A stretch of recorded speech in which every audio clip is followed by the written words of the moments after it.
Entonces ahora en lo que es la unidad 8, si tienen el programa a mano, van a ver que vamos a ver iniciar con lo que es la situación de la independencia, la declaración de independencia, y vamos a ir viendo también distintos reglamentos que se fueron dictando a consecuencia de lo que vimos en la clase anterior del régimen directorial. ¿Se acuerdan qué era el régimen directorial más o menos para explicarme con sus palabras?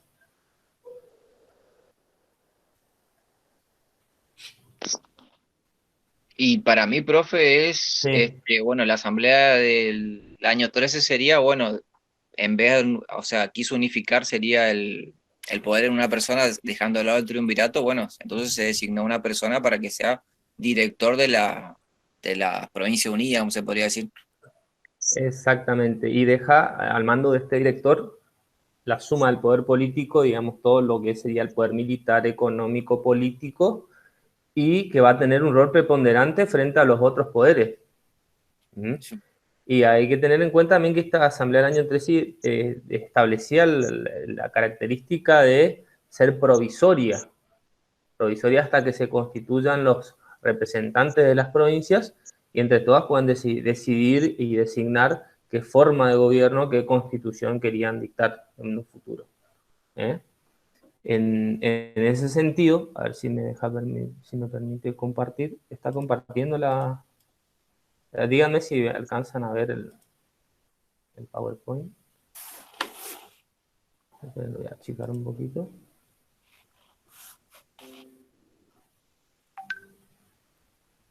¿Se alcanza a ver ahí o no? Sí, se ve, profe. Bueno, en ese sentido, luego de este régimen directorial, lo que se va a establecer es, se va a convocar al Congreso de Tucumán, como decíamos, al ser provisoria, buscar la forma de establecer y designar entre los representantes de todas estas provincias unidas eh, que puedan designar y establecer qué forma de gobierno. Acá recuerden también que estábamos en dos situaciones que se daban en simultáneo en la época. Por un lado, esta campaña libertadora que llevaba a San Martín, digamos, fuera del territorio del virreinato, y por otro lado se va a empezar a ver o se va a empezar a suscitar los conflictos internos dentro del virreinato. Recuerden como lo que habíamos mencionado en la clase anterior, entre la banda oriental y Buenos Aires, el conflicto, y acá es donde empieza a surgir estas dos corrientes que se van a ir, digamos, chocando, se van a ir, digamos, confrontando en el tiempo, que van a ser estas corrientes unitaria y federal. ¿Eh? Por un lado, la corriente unitaria más encabezada o, digamos, afincada en lo que va a ser Buenos Aires, también por todo lo que es el caudal económico que producía Buenos Aires en esa época y el predominio sobre el resto de las provincias, y otras provincias que van a ser, digamos, de embate a ese unitarismo, pregonando, buscando que se les dé y se les reconozca como provincias, o sea, solicitando que se reconozca un federalismo. Pues vamos a ver que ahora más adelante, cuando vayamos viendo, por ejemplo, en la Constitución del 19, se ve una constitución que es marcadamente centralista, o sea, marcadamente unitaria, y los distintos reglamentos que se van a ir dictando directamente quitan o dan por tierra también el reconocimiento de las autonomías provinciales. ¿Mm? O sea, la autonomía provincial, tengan en cuenta que las provincias puedan elegir por sí mismas sus gobiernos, elegir tener, digamos, una autarquía, o sea, poder manejar sus arcas económicas, bueno, todo lo que hace un gobierno distinto del gobierno central. Por eso es que se van, dentro del territorio del virreinato, se van a ir chocando estas dos posturas. Bueno, fíjense acá en este PowerPoint yo les establecí, bueno, el Congreso, porque en el programa habla del Congreso de Tucumán de 24 de marzo de 1816. Esto es como antecedente a la Declaración de Independencia. O sea, más allá de que se suscitaba este conflicto, este problema entre las provincias que pregonaban por un sistema federal, que eran las provincias del litoral, le hace Santa Fe, Entre Ríos y otras, y por otro lado de las provincias que pregonaban o que sugerían o que directamente establecían como el mejor régimen, un régimen unitario, que era Buenos Aires. Pese a este conflicto, todas estaban de acuerdo que era necesario dictar la independencia. ¿Por qué era necesario dictar la independencia? ¿Qué les parece a ustedes? A ver si me pueden explicar con sus palabras. Profe, ¿Sí? yo por lo menos en esa época recuerdo, lo que leí sería que Sí, eh, Napoleón había perdido ahí en Waterloo sería, o sea, y había exactamente. recuperado el poder real Fernando VII, o sea, que era imperioso Ujú. que se declare la independencia porque se venía el retome del poder, Claro, sería de las claro, colonias insubordinadas, sería.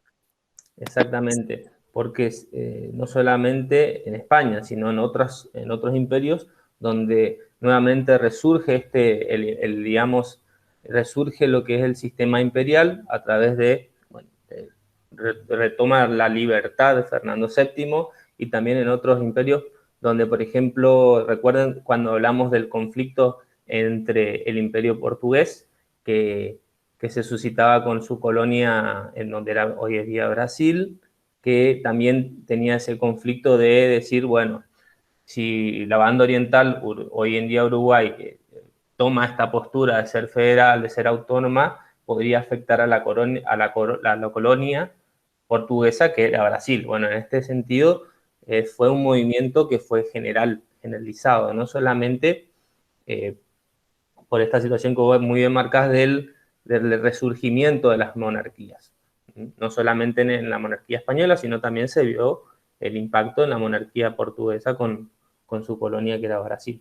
Pero entonces, esa situación geopolítica que se estaba dando, digamos, del resurgimiento nuevamente de las monarquías y obviamente como consecuencia de ese resurgimiento, la petición o el reclamo nuevamente por sus colonias, fue lo que aceleró el proceso y la necesidad de declarar la independencia. Y es también, coincidente en el tiempo con el accionar que llevó adelante San Martín con la campaña libertadora y con las distintas batallas contra los regalistas en Chile y Perú. Y Perú. Exactamente. Entonces, en ese sentido, pese a todo ese conflicto que se estaba suscitando fuera del virreinato, dentro del virreinato y el cambio geopolítico, digamos, o el cambio político, digamos, mundial a través del resurgimiento de estas monarquías, todas las provincias estaban de acuerdo que era necesario llevar adelante la independencia para no volver nuevamente a un estado anterior de 1810, ¿no es Sí. cierto? Entonces, por eso es que, fíjense, bueno, acá es lo que le habían hablado un poco hoy, el Estatuto 1815, que habla de que era provisional porque también, de cierta forma, y ese Estatuto de 1815 tenía un marcado carácter federal. ¿Por qué? Porque como estatuto provisional, lo que establecía era fijar un documento, fijar un instrumento que abarque a todas las provincias en base a los representantes que enviaban estas provincias y que estos representantes o estos diputados que venían de las provincias luego dicten o estén de acuerdo para establecer un sistema de gobierno, establecer una constitución. Eso, ese estatuto provisorio y con esa situación que estuvimos mencionando recién, provocó que se acelere esto. Que obviamente lo que va a provocar es que se declare la independencia, pero no la constitución, no se sanciona una constitución con ese marcado sentido, digamos, con una constitución federal. Vamos a ver que la constitución que se va a dar posterior, ya en 1916, y la siguiente, van a ser con marcado centralismo, con marcado unitarismo, por lado de Buenos Aires. Entonces, fíjese que va a ser, digamos, este Congreso de Santa Fe lo que va a provocar es, como primer medida importantísima, es declarar la independencia. Y acá hay que tener en cuenta que en esta asamblea, si bien no concurrieron todas las representantes de todas las provincias, también las provincias que estaban enemistadas con estas que pregonaban un unitarismo, sino con las provincias del litoral, digamos, con Entre Río y Santa Fe y demás, fíjense que al no concurrir a este Congreso de Tucumán, por su lado también van a dictar la independencia. O sea, fíjense que estando las provincias enemistadas entre sí, todas son coincidentes o todas pensaban en este sentido de igual forma, que era necesario dictar la independencia. Entonces, bueno, como consecuencia de esta asamblea, lo que se va a establecer, bueno, la declaración de independencia se va a establecer como director supremo del gobierno Juan Martín de Pueyrredón, y va a establecer el plan de trabajo, digamos, que es lo que va a consistir su gobierno. Obviamente, fijar cuáles fueron los antecedentes a esta asamblea, después se van a fijar cuáles van a ser los planes a futuro, que dentro de los planes a futuro va a ser establecer un nuevo Congreso Constituyente que una vez que convoque y que vengan todos los representantes de las provincias, declaren y establezcan un proyecto de constitución. O sea, digamos, objetivos que se declaraban en esta asamblea, vamos a ver que se van a ir dilatando muchísimo más hasta que recién se van a concretizar en la asamblea de 1852, en el Pacto de San José, pero lo que sí era establecer el objetivo. Pero vamos a ir viendo que a través de los años y a través del tiempo, con esta confrontación entre unitarios y federales, entre distintas posturas antagónicas, va a hacer que se dilate más la cuestión de el dictado de una norma o una carta magna que englobe a todas las provincias. Y acá también hay que tener en cuenta que estas dos posturas no es solamente una cuestión ideológica, sino también eran porque, digamos, defendían sus intereses. O sea, ahora vamos a ver, por ejemplo, cuando veamos la Constitución del 19 y veamos el articulado o la instrumentación sobre las provincias. Vamos a ver que, por ejemplo, estas constituciones las establecían a las provincias como un régimen, digamos, administrativo descentralizado de la nación. Ni siquiera las consideraba provincias, ni siquiera las provincias podían elegir ellas mismas sus representantes, sino que eran elegidos por el mismo director. Todas cuestiones que van a ir acentuando y marcando cada vez más este conflicto entre federales y unitarios nuevamente.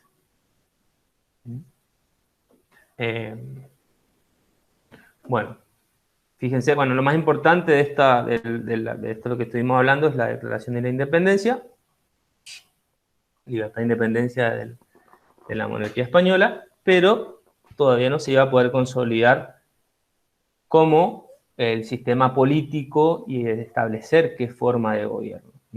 O sea, en este tiempo vamos a ir deambulando hasta la sanción de la Constitución.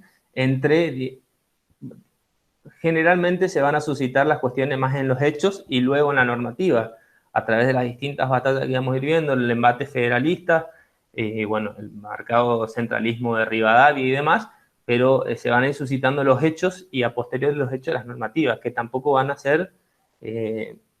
perdurar en el tiempo, porque recién en 1853, cuando vamos a concretizar qué forma y qué sistema de gobierno y va a ser suscripta y aprobada por todas las provincias.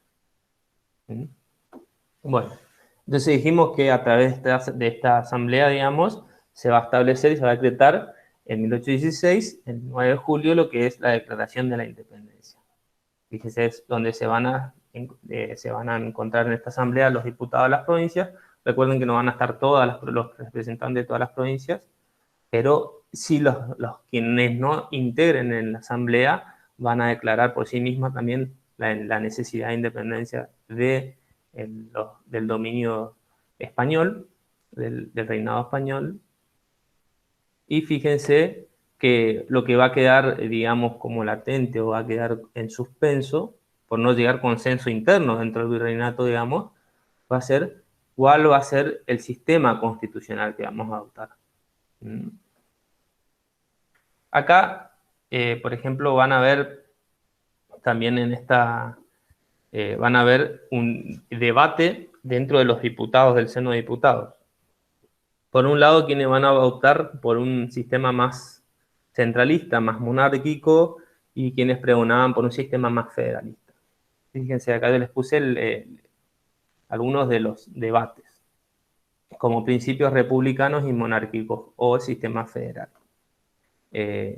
Acá está lo que le mencionaba recién, el tema de los acontecimientos europeos, esta situación que se está dando fuera, a puertas afuera del virreinato, por ejemplo, con el resurgimiento o el triunfo de las monarquías, fue lo que mencionaste, Claudio, lo de la batalla de Waterloo, en la pérdida de Napoleón, y el resurgimiento de las monarquías, pero es lo que va a acelerar este proceso de la declaración de independencia.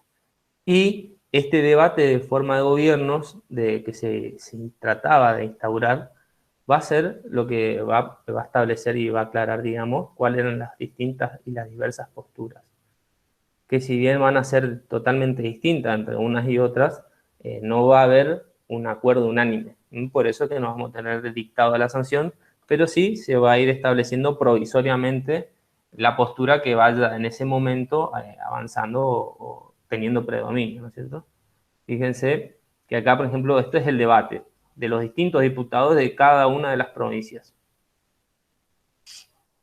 Fíjense, acá le establecí, bueno, los hombres de Tucumán, o sea, los diputados, establecían que por ahí era mejor o sostenían un sistema más federal, o sea, recuerden, hablábamos hoy de la parte, la corriente federalista de las provincias del litoral, dentro de ella estaba Santa Fe, pregonaban por un sistema federal. Luego en otra sesión de esta asamblea, Belgrano, por ejemplo, él proponía que el sistema más conveniente para el sistema de gobierno era una monarquía temperada o atenuada, o sea, se establecía como conveniente para su forma de ver una monarquía no absolutista, sino una monarquía que respete también, digamos, los otros poderes, pero que sí sea central o que sea predominante en el sistema de gobierno, ¿no es cierto?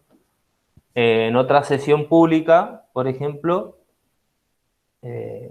también de otros diputados, se establecían o adherían a lo que establecía Belgrano de la situación de la forma de gobierno de la monarquía temperada o atenuada. Santa María de Oro, quien era otro también diputado, establecía que como previo a adoptar la forma de gobierno era necesario escuchar a todas las provincias o consultar a todas las provincias y que haya un amplio consenso, o sea, que entre todas se pongan de acuerdo, cuestión que no va a suceder porque van a ser totalmente antagónicas o totalmente distintas estas posturas, o sea, por un lado más unitario, por otro lado más federal. Serrano, por ejemplo, que era otro de los diputados que integraba, también adhería a lo que establecía Belgrano, que creía como conveniente el sistema de esta monarquía temperada. Bueno, y aquí hay otras sesiones también quienes adherían a esto, como por ejemplo el diputado Castro, que adherían a lo de la monarquía constitucional o la monarquía temperada, que en definitiva va a ser lo que se va a adoptar luego en el sistema el sistema que se va a adoptar en la Constitución de 1819. Si bien en la Constitución de 1819 no se establece específicamente en el texto normativo, o sea, en la Constitución no se dice, como en nuestra Constitución hoy en día, que es sistema federal, no se decía que era un sistema unitario, pero no se establecía expresamente. Pero si ustedes ven el texto constitucional, ven en el apartado de las facultades del Poder Ejecutivo, van a ver que era sumamente amplísimo. O sea, tenía demasiadas atribuciones porque seguía teniendo, digamos, el tema, la cuestión de la suma del poder político, dentro de eso eran facultades amplísimas. Creo que si no me equivoco, en el módulo de la materia está la Constitución de 1819. Si no, lo buscan en internet y ahí van a encontrar dentro del apartado del Poder Ejecutivo o de lo que sería el presidente, todas las atribuciones que tenían, que les confería esta Constitución, ¿no? Pero fíjense que de estas corrientes es lo que va a ir surgiendo a través del tiempo, que no va a perdurar porque luego vamos a tener después de la Constitución de 1819, que no van a ser aceptadas por todas las provincias, se va a encontrar con el embate federalista, con las provincias que niegan esa Constitución. Bueno, fíjense, bueno, estas también siguen siendo otras posturas de otros diputados provinciales.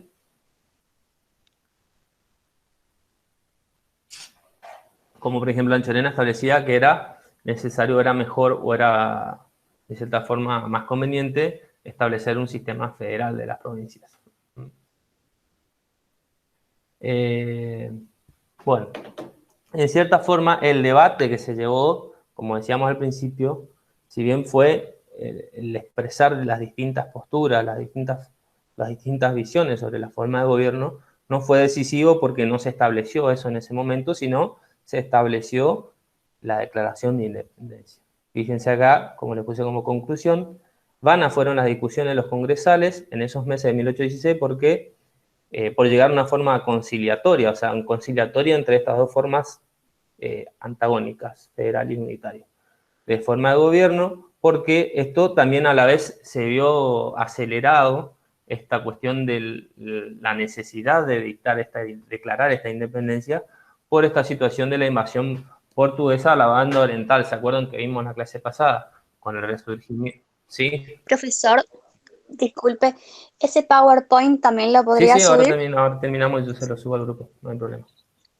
Gracias, está muy bueno. Entonces, en ese sentido, como recién decíamos, al resurgir estas monarquías, dentro de las monarquías, no solamente la española con la liberación de Fernando VII, sino también el avance por retomar nuevamente el poder, como por ejemplo la monarquía portuguesa con los embates a la banda oriental y demás por el temor a la corriente federalista, al pensamiento federalista, aceleró esta situación de que las provincias del Río de la Plata, del Virreinato del Río de la Plata, tengan la necesidad de declarar esa independencia. Obviamente la situación de establecer la forma de gobierno y una constitución no va a quedar saldada en ese momento, sino que van a ir surgiendo, se va a resolver luego de muchas batallas, luego de muchas confrontaciones entre estos dos sistemas. Por un lado lo que es la corriente federal y la corriente unitaria. ¿Hasta ahí vamos bien? ¿O algo que no les haya quedado muy claro? ¿O que me quieran preguntar? Nos vamos a ir viendo con los reglamentos ahora. El reglamento del 17, que es, digamos, el antecedente a la Constitución del 19.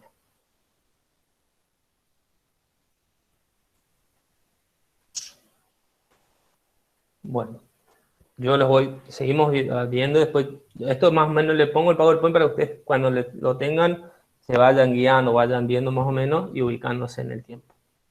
Este reglamento provisorio que va a establecer del 17, como primer medida lo que va a establecer era cómo se iba a seguir sosteniendo el sistema político en el virreinato. Al declararse la independencia y no tener dictada una constitución, cuál iba a ser la forma de gobierno interín hasta que se sancione la famosa y ansiada Constitución. Entonces, fíjense que proclamada la independencia un año anteriormente, faltaba resolver esta cuestión. A través de este reglamento, como dice el mismo nombre, que va a ser provisorio, va a ser en ese sentido hasta que se dicte una Constitución que recién se va a lograr con la Constitución del 19, que tengan en cuenta que la Constitución del 19 no es considerada una Constitución porque si bien es un texto constitucional que fue establecido por Rivadavia, que es una Constitución unitaria, no fue aceptada por todas las provincias. Por eso ustedes cuando vayan a ver si tengo por acá mi Constitución, para dar un ejemplo.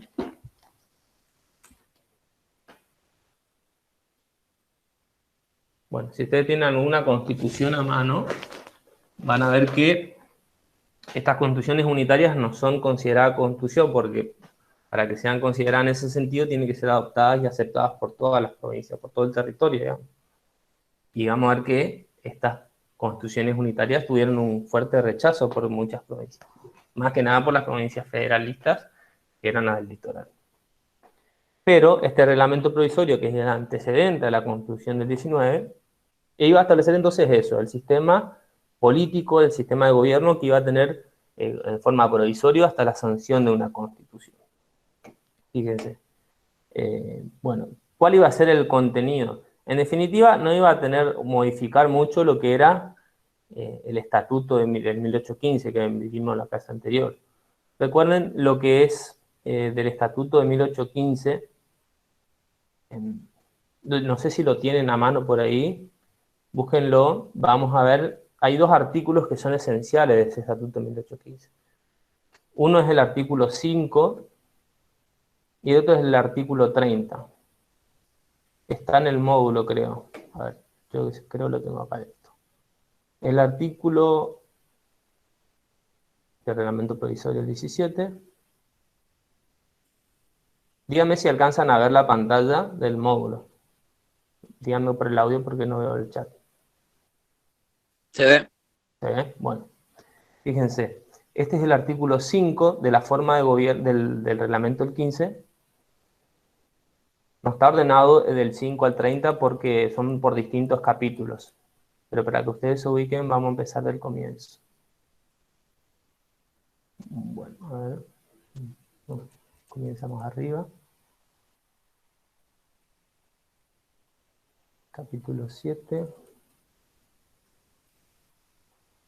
Bueno. Empieza, fíjense, el Estatuto Provisional de 1815, para que ustedes se ubiquen, empieza en la página 124 el módulo.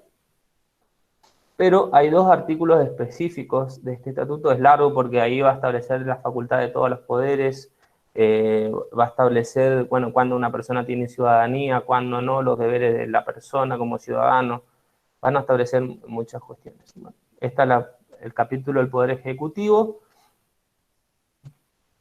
Dentro de ese capítulo, lo que va a ser importante es el artículo, a mi criterio, y también lo que establece la bibliografía, es el artículo 30. Fíjense, acuérdense que habíamos hablado anteriormente que el Poder Ejecutivo invitará a todas las ciudades y villas o a las provincias interiores para que venga, digamos, que conformen o que manden sus diputados y para formar una constitución. Ese era el carácter federal, por un lado, que tenía ese Estatuto 1815 que decíamos hoy, al principio de la clase, ¿no es cierto? A través de este artículo 30. Pero subsiguiente, si bien era federal en ese sentido, subsiguiente, cuando entramos lo que es el poder o en la sección de las provincias, de los poderes de gobiernos locales, fíjense que va a estar en el artículo 5. Sigue bajando, pero ya entramos. La asamblea electoral, en la elección de los cabildos, acá está. Fíjense en el capítulo 5, en la elección de los gobernadores de las provincias, si ustedes acceden a lo que es el artículo 5, en la página 136, va a establecer que estas provincias, decíamos que eran federales, porque se convocaba a los representantes de la provincia, pero a artículo siguiente, fíjense que se establecía que los tenientes gobernadores, o sea, los representantes provinciales, iban a ser nombrados por el director, a propuesta de un ternario del cabildo. O sea, el cabildo principal de cada provincia elegían tres digamos, una terna, elegían tres candidatos, y el director supremo, el director del Poder Ejecutivo, era quien elegía. O sea, fíjense que había una marcada dependencia. Si bien se decía ser federal este estatuto, había una marcada dependencia del Poder Ejecutivo en ese momento, que era el directorio. Volvemos al PowerPoint. Fíjense que en cierta forma eso era lo que establecía el cabildo, el estatuto de 1815. Pero con este reglamento provisorio del 17, aún se va a reforzar más esta dependencia del Poder Ejecutivo o del régimen directorial. Porque decíamos que, por ejemplo, ese artículo 5 decía que era elegido por el director, pero a propuesta de una terna, o sea que el mismo gobierno local elegían 3 personas. Ahora, este estatuto del 17, fíjense que va a modificar eso. A ver, no está por acá. Bueno, va a modificar eso y va a darle aún más carácter unitario. Por ejemplo, en la elección de estos tenientes gobernadores que decíamos en el artículo 5, antes lo elegían digamos, el gobierno local mediante la propuesta de esa terna y luego era elegido por el director. Ahora no. Este nuevo reglamento lo que va a hacer es elegirlo el director de forma directa. O sea, esa instancia previa de la terna de esos candidatos que elegían los gobiernos locales se eliminó a través de ese reglamento, a través de este reglamento del 17. O sea, fíjense que ahora directamente quien sea director elegía a los representantes de las provincias. O sea, acá lo que se empieza a ver era un marcado centralismo. Esta monarquía que veníamos mencionando hoy, por un lado, una monarquía temperada, una monarquía constitucional y demás, lo que se va a ir viendo a través del tiempo es que se va desembocando en un unitarismo, lo que va a desembocar posteriormente en la Constitución del 19.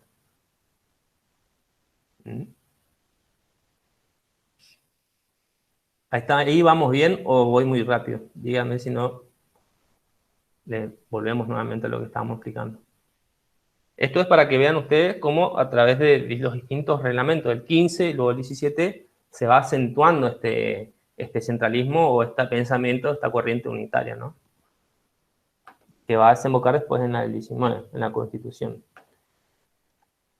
Bueno, dijimos que ese reglamento del 17 iba a ser provisorio porque iba a ser hasta el dictado de una Constitución. Ya en el 19 se va a dictar la Constitución unitaria que se va a establecer en el Congreso de Tucumán. Fíjense que esta Constitución, que va a ser, digamos, establecida por Buenos Aires, pero con un carácter, digamos, predominantemente unitario, va a provocar el rechazo de las provincias que mencionábamos hoy al principio, las provincias del litoral, Santa Fe, Entre Ríos, Corrientes y demás, porque lo que va a establecer era, o iba a marcar la muerte de lo que se denominan las autonomías provinciales. ¿Por qué? Porque el mismo presidente va a elegir los representantes de las provincias.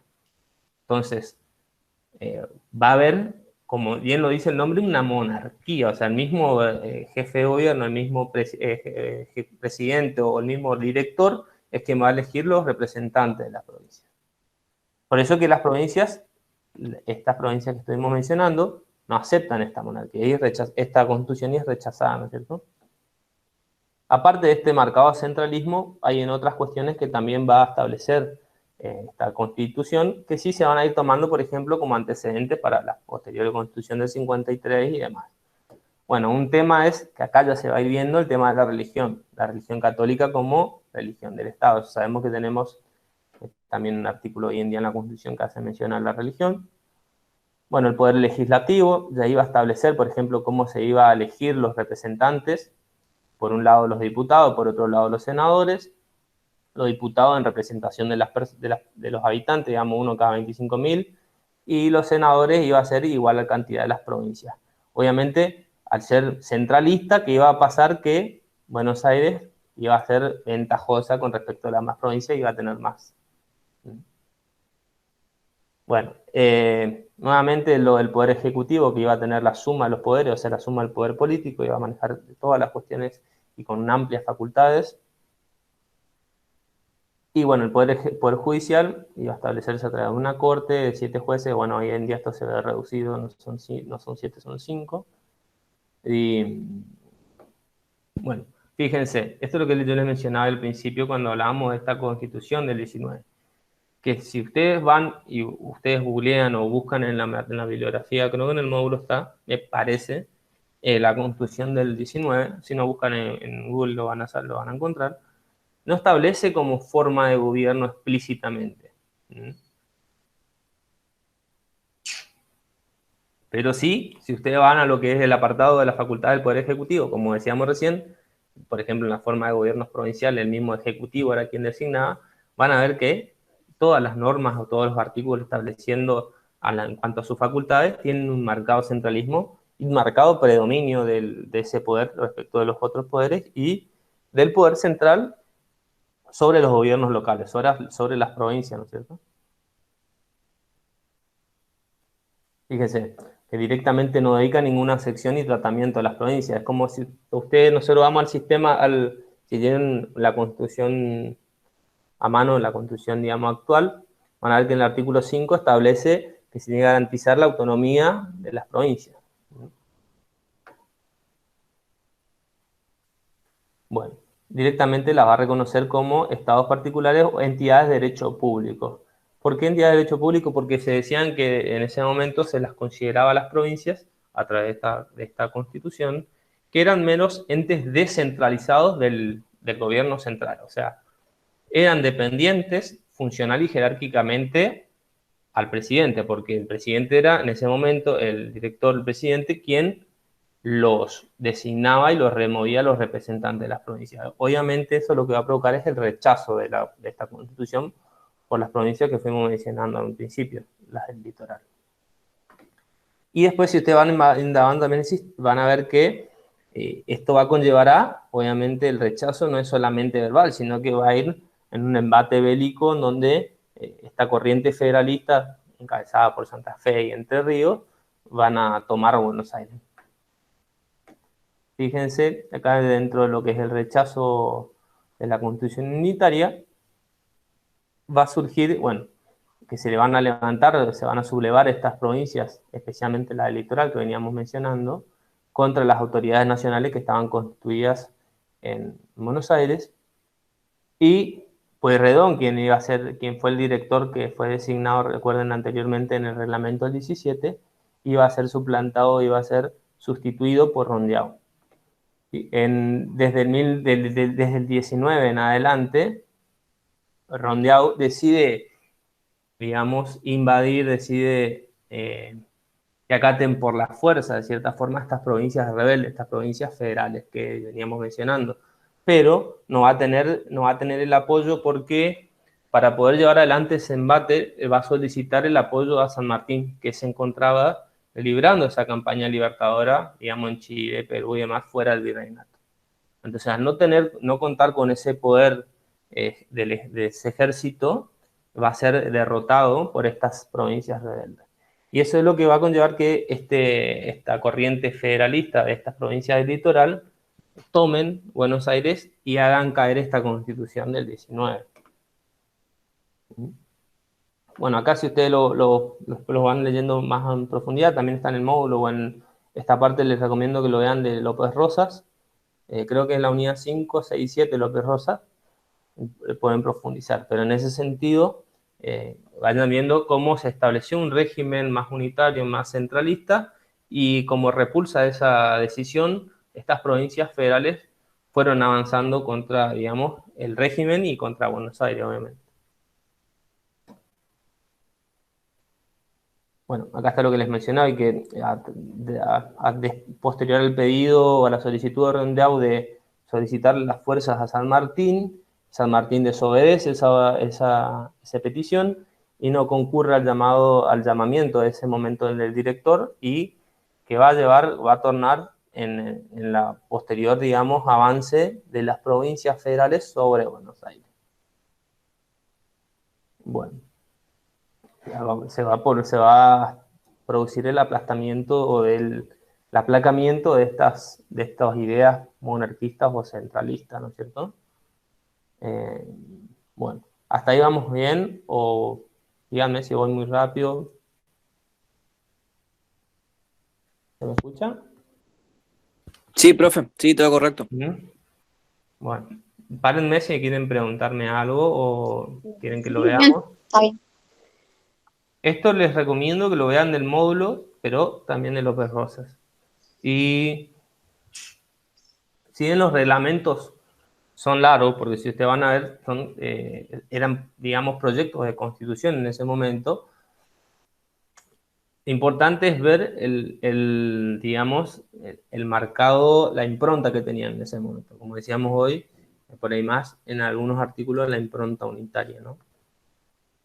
Bueno, ya luego de esa situación de desobedecer San Martín la petición de Rondeau de poder avanzar contra las provincias federales, y estas provincias federales, tanto Entre Ríos como Santa Fe, que avanzan sobre Buenos Aires y toman Buenos Aires, provocan la caída de este sistema o este ideario unitario, este ideario monarquista. Y van a tomar estas provincias de Buenos Aires con la idea de solicitar, digamos, que se se haga lugar o se escuche también las peticiones de las provincias. O sea, no solamente se elimina esa Constitución del 19, que era unitaria y que se eliminaba su autonomía como provincia, sino que se establezca no solamente para las provincias, sino para toda la nación este ideario federal. Fíjense que luego ya en el 24 se va a establecer el nuevo Congreso Constituyente para buscar el dictado nuevamente de una Constitución. Que vamos a ver que esta Constitución del 24 va a ser nuevamente, va a tener marcado centralismo. Por eso nuevamente va a ser rechazada por las provincias, ¿no? La Constitución del 26. Este Congreso del 24 lo que va a establecer es cuáles van a ser la finalidad, cuáles van a ser los objetivos que se van a dictar en esa Constitución. Fíjense, bueno, va a estar nuevamente convocada por Buenos Aires, lo que va a buscar es restaurar esta unidad nacional de esta fractura que había entre estas dos posturas y una vez lograda esta unidad, buscar el dictado de una Constitución. Por un lado, van a estar estas dos corrientes que veníamos diciendo ya al principio, la hegemonía política del pensamiento federal, con estas provincias del litoral, Santa Fe y Entre Ríos eran las dos más importantes, pero también en ese sentido estaban Corrientes y otras provincias, y por otro lado, las que tenían un pensamiento más centralista, como Buenos Aires y Córdoba. Pero esta asamblea lo que va a buscar entonces era tratar de conciliar estas posturas y bueno, una vez digamos, se derrumbó ese ideario en un principio de la Constitución del 19 que no reconocía las provincias, bueno, ahora sí reconocerlas, pero nuevamente va a tener un marcado centralismo. Por eso, nuevamente, la Constitución del 26 va a ser rechazada por las provincias. Fíjense que acá ya, a partir del principio del 23, Buenos Aires entiende que era el momento para convocar al Congreso, pero desea primero oír el pensamiento de las provincias. O sea que ahora sí se va a reconocer esas autonomías provinciales en búsqueda del dictado o la conformación de una Constitución. Pero nuevamente esa Constitución va a tener un marcado centralismo y que tampoco va a ser aceptado por las provincias. Bueno, esto también es una situación que influyó en esa asamblea del Congreso porque el conflicto entre Brasil y la banda oriental y Brasil y en ese momento el Imperio Portugués seguía nuevamente, impactaba en forma indirecta en lo que era la sanción de la Constitución. Si bien teníamos el dictado de la independencia, todavía no teníamos conformado nuestra forma de gobierno. Bueno, esta apertura del Congreso, esto lo pueden ver ustedes, son las distintas sesiones, cuáles van a ser las posturas que se van a ir fijando y que se van a establecer algunos puntos esenciales dentro de esta asamblea, que van a ser luego establecidos en la Constitución del 26. Se va a establecer, por ejemplo, en la Ley Fundamental, en 1825, la Ley Fundamental era lo que establecía era reconocer lo que se luchó anteriormente, el tema de las autonomías provinciales. Obviamente, fíjense que va a ser lo central de esta ley fundamental, reconocer la vigencia de las instituciones de cada provincia. Entonces, cada provincia ya no va a ser más elegida el gobernador de la provincia por el ejecutivo, por el presidente o por el director del Poder Nacional, sino que cada provincia va a elegir dentro de su ámbito sus representantes. Eso es lo que veníamos diciendo en principio. Acá es la lucha de las autonomías provinciales contra el embate unitario. Entonces, acá directamente se va a reconocer a través de esta ley fundamental las autonomías provinciales. Y se va a establecer que este poder ejecutivo, este presidente nacional, va a ser provisorio y que se iba a delegar en el gobernador de Buenos Aires provisoriamente hasta que se sancione la nueva Constitución. Obviamente, al dejarse provisoriamente en manos del gobernador de Buenos Aires, también nuevamente va a ser un motivo de protesta por parte de las provincias. Porque es como decirme, bueno, cambiaste, o somos más federales, pero no tan federales, digamos. ¿Mm? El artículo 3 de esta ley fundamental también es muy importante porque va a establecer que va a reconocer, aparte de esta autonomía, que veníamos diciendo, esta autonomía de las provincias, de reconocer que las provincias eligen sus representantes y van a tener sus ingresos y demás, y no tienen esa injerencia o esa intromisión del poder nacional. Cada provincia reconoce, por ejemplo, la facultad de cada provincia de dictar su constitución. ¿Mm? Fíjense, la primera constitución provincial que se estableció fue la de Mendoza, 1829. Entonces, ahí vamos a ver que, si bien todavía no teníamos una constitución nacional, pero sí las provincias empiezan a dictar a través de esta autonomía sus propias constituciones. Bueno, otra cuestión que se estableció en esta asamblea también es la ley de presidencia. Esto es a lo que referíamos hoy, que esto anteriormente, si bien era provisorio, hasta la sesión de la Constitución, luego se dicta la ley de presidencia que va a establecer que por motivo de los conflictos con Brasil, de la disputa con Brasil y el temor a una invasión por parte del Imperio Portugués o del dominio brasilero, era necesario establecer un sistema presidencialista que defienda esos intereses, que vaya más allá de esta disputa entre las provincias y que entre todos designan un gobierno que sea capaz de conducir o que lleve adelante este conflicto que se estaba suscitando contra Brasil, ¿no es cierto? Bueno, en esta ley de presidencia se va a establecer cómo se va a elegir el presidente y cuáles van a ser sus facultades. Acá fíjense, en el artículo 1 va a establecer que es urgente la instalación de un Poder Ejecutivo Nacional que va a ser de modo permanente y que el mismo Congreso va a ser quien lo elija o lo nombre. Como artículo 2, que este Poder Ejecutivo ya no se va a llamar más como se denominaba anteriormente director, sino que va a tener de acá en adelante el nombre de presidente de la provincia unida del Río de la Plata. Y como artículo 5 va a establecer que va a durar hasta que se establezca la Constitución, hasta la Constitución del 26.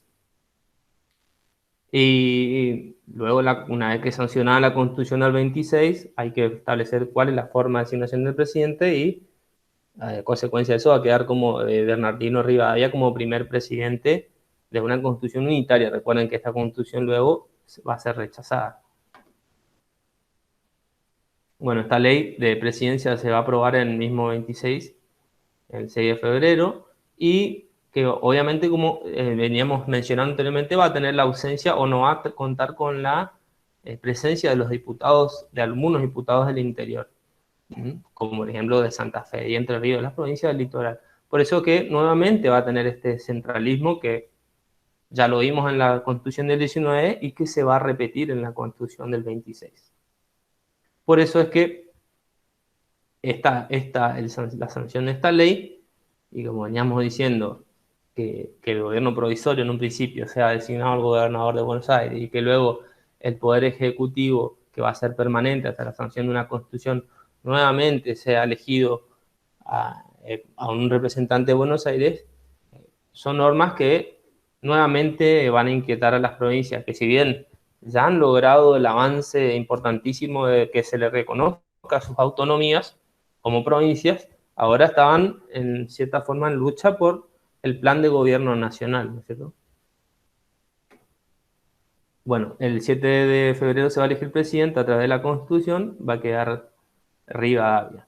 Otra norma que se establece también en la Asamblea Constituyente va a ser la ley de capitalización. Esa misma Constitución lo que iba a establecer es que la capital iba a estar en la ciudad de Buenos Aires, o sea, esto iba a ser comandado por Bernardino Rivadavia, quien era en ese momento el presidente, elegido por esa Constitución, y que va a quedar sancionada como ley capital mientras tanto.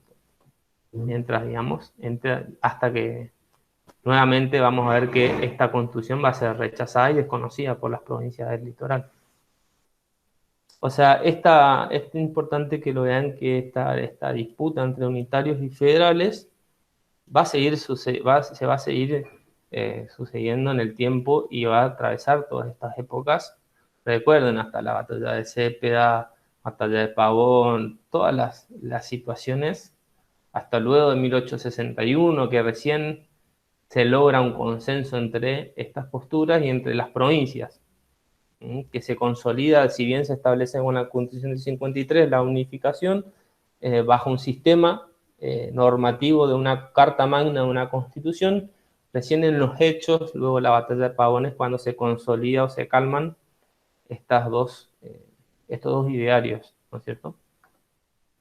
Pues es importante que vean la importancia de estas dos corrientes, porque en el mismo programa establece el unitarismo y federalismo como punto, que son dos cuestiones políticas e ideologías antagónicas, y que son corrientes que inevitablemente van a trascender la historia argentina y nuestra historia. Y como también otro punto central, recuerden también este pensamiento alberdiano como una tercera idea, como una tercera postura conciliatoria. Cuando él propone en base y punto de partida cuáles eran los regímenes o los lineamientos para establecer la Constitución. Profe, ¿Sí? y con la generación del 37 también. Exactamente. En donde integraba Alberdi, ¿no es cierto? Alberdi como mayor expositor, obviamente, integraban mucho. Esto era como, para que usted no tenga idea, es como la logia de Lautaro. ¿Se acuerdan que estuvimos mencionando? Bueno, esta corriente doctrinaria, esta corriente de pensamiento, busca una alternativa a estas dos posturas rígidas, ¿no es cierto? Y va a ser superadora y va a estar en manos, más que nada, la cara visible va a ser Alberdi, porque va a ser quien va a llevar adelante el proyecto que se va a consolidar posterior a la Constitución, ¿no es cierto? Va a designar y establecer los lineamientos para el dictado de la Constitución. Bueno, esto es ya el texto de la Constitución del 26, como les decía hoy, que va a tener ese marcado régimen unitario, ese marcado centralismo, y va a estar presidido por Rivadavia. Y fíjense, acá a diferencia de la del 19, la del 19 no establecía cuál era el régimen en el texto constitucional. No establecía expresamente, pero si ustedes van al capítulo del Poder Ejecutivo van a ver que es centralista, porque va a tener la suma del poder político del Ejecutivo, eliminan las autonomías provinciales y demás. Bueno, acá ya en el 26 directamente en el mismo texto establece que la nación adopta para su gobierno la forma representativa republicana y consolidada en un régimen, en unidad de régimen, lo que significa un régimen unitario, ¿no es cierto? Va a ser sancionada el 24 de diciembre y va a tener el 191 artículos. Bueno, acá están cómo están formadas las secciones, los capítulos, ¿no es cierto? Capítulo 1, nación y culto, a la ciudadanía, modo de adquirir, la forma de gobierno va a ser representativa republicana, y nuevamente se va a repetir esto, unidad de régimen o unitaria. Bueno, esto no va a modificar el resto de las cuestiones mucho, sino lo que es importante es que nuevamente se establece o se adopta este sistema más unitario, ¿no es cierto? Que como consecuencia va a traer nuevamente el rechazo de las provincias, de ciertas provincias, no todas, pero sí las provincias del litoral. Fíjense, el presidente por ejemplo va a ser unipersonal, que ahora recuérdense que ya no va a ser más director, sino que va a ser con el nombre elegido, va a ser tener el nombre de presidente, y va a ser elegido por elección indirecta. Bueno, esto tengan en cuenta que antes no se elegía como hoy en día, sino que existía un sistema de elección indirecto. Esto igual también lo van a ver más adelante en constitucional, pero hoy en día tenemos un sistema directo en donde nosotros elegimos la persona que queremos que sea elegida o el candidato que sea elegido. En ese momento existían lo que se llamaban los colegios electorales, donde se le votaba por un colegio y ese colegio era quien llevaba adelante la elección del candidato. Por eso se denominaba elección indirecta. Bueno, el Poder Judicial elegido por la Corte Suprema, y tal cual hoy, nada más que se modificó en el tiempo la conformación. Antes tenía más integrantes, hoy tiene menos, digamos, tiene 5. Y acá, fíjense que en esta Constitución, si bien va a tener un marcado régimen unitario, pero ya va a establecer un capítulo dedicado a la administración provincial, o sea, reconociendo las autonomías provinciales. Lo que no tenía la Constitución del 19, ¿se acuerdan que dijimos que no tenía un capítulo dedicado? Y es más, en el artículo 5 establecía que el director era quien elegía a los representantes de los gobernadores de provincia. Ahora se eliminó eso y se le reconoce a las provincias, pero sigue teniendo un marcado centralismo, marcado unitarismo. Ya en el artículo 130 y en el 132 va a establecer que, fíjense que cada provincia habrá un gobernador bajo la dependencia del presidente de la República y que los gobernadores son nombrados por el presidente. O sea, nuevamente, si bien se los establece, se los reconoce como provincias, se ve el centralismo y se ve, digamos, el ideario unitario. Obviamente, como decíamos al principio, esta constitución va a ser rechazada, ¿no es cierto? Como ajena o como situación distinta de las aspiraciones autonómicas de las provincias o federalistas. Esto es lo que venía pregonando, de cierta forma, las provincias o el movimiento federalistas. Creo que en López Rosas, si ustedes ven, ahí en el artículo, no me acuerdo si es el capítulo 6 o 7, habla del movimiento federalista, de este movimiento de las provincias del litoral, donde, digamos, se asocia la provincia de Santa Fe, la provincia de Entre Ríos, contra el embate unitario, o sea, contra este movimiento unitario, para luchar y para pedir ser reconocidas como provincia y lograr que se reconozca su autonomía como provincia. Si ustedes después lo buscan en López Rosa, lo van a encontrar como movimiento federalista. Entonces, obviamente, esta constitución, al repetir lo que lo que fue rechazado en su momento en el 19 de ser unitaria y de no respetar, digamos, a las provincias, a todas las provincias, porque hay provincias que estaban en ese momento de acuerdo, pero no ser aceptada por las provincias federalistas, es rechazada. Porque, nuevamente, lo que veníamos diciendo va a reducir a entes de una administración delegada, lo que se denominaban en ese momento administración descentralizada, o sea que era dependiente del poder central, ¿no es cierto? El mismo Estado Nacional elegía o designaba o tenía influencia en los gobernadores de provincia. Bueno, fíjense, la mayoría de las provincias van a rechazar y diciendo que la forma tendría que ser esta, que es la que, ¿dónde la encontramos hoy? En nuestra Constitución, ¿no es cierto? Que se va a establecer recién en el 53, o sea, fíjense cuánto tiempo va a transcurrir en esta lucha entre estas dos posturas antagónicas. Por un lado, el régimen unitarista, por otro lado, la lucha por ser reconocida de las provincias con esa mirada federal. Va a perdurar en el tiempo, fíjense, prácticamente 3 siglos, hasta que sea reconocida en la Constitución del 53. Obviamente, esto que veníamos diciendo se va dando a través de la constante lucha. O sea, fíjense que luego de la Constitución del 19, para poder,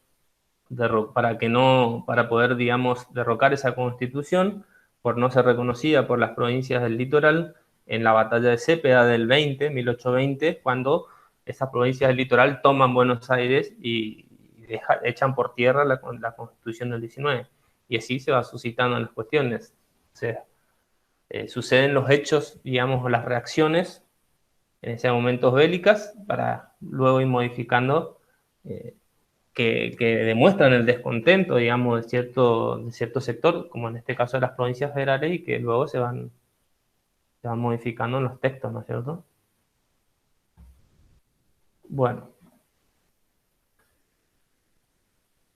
Yo esto igual ahora les envío el PowerPoint para que lo tengan en el grupo y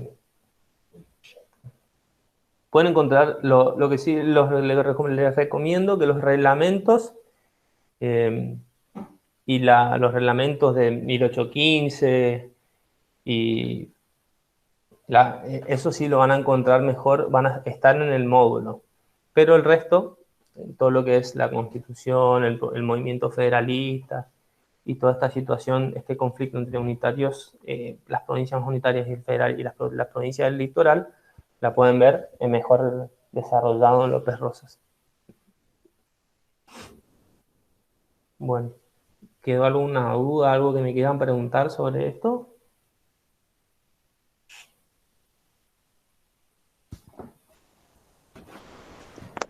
Profe, ¿Sí? usted cuando dice, ¿cómo se llama lo de López Rosa? Hay un capítulo que es el 6 que dice el pronunciamiento federal, no sé si es el que usted Exactamente. dice. Exactamente. Bárbaro. Pronunciamiento federal o... Sí, pronunciamiento federal, es eso. Fíjate la época del... Está en el capítulo, a ver, déjame un segundo porque creo que lo tengo abierto. López Rosas. Es... Capítulo...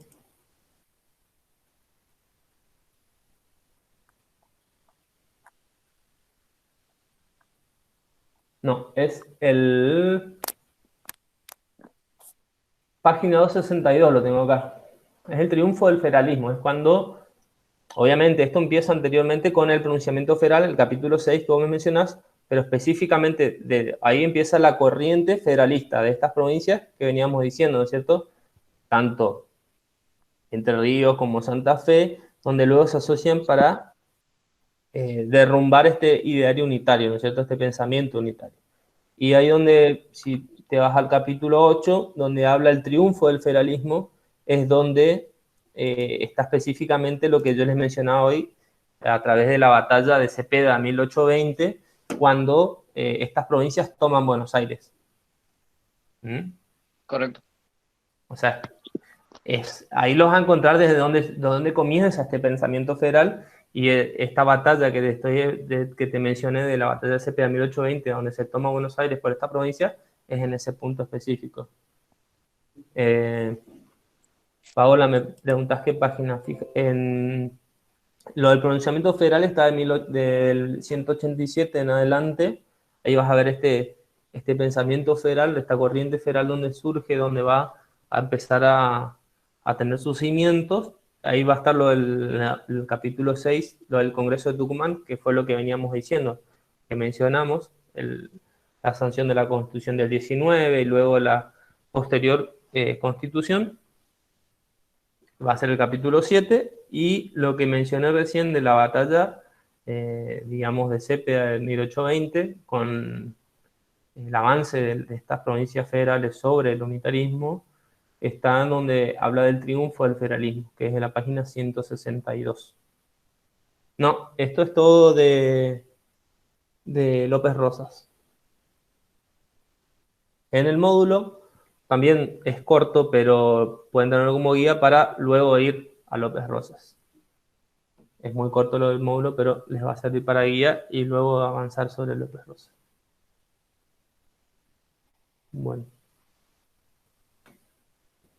¿Alguna duda más que tengan?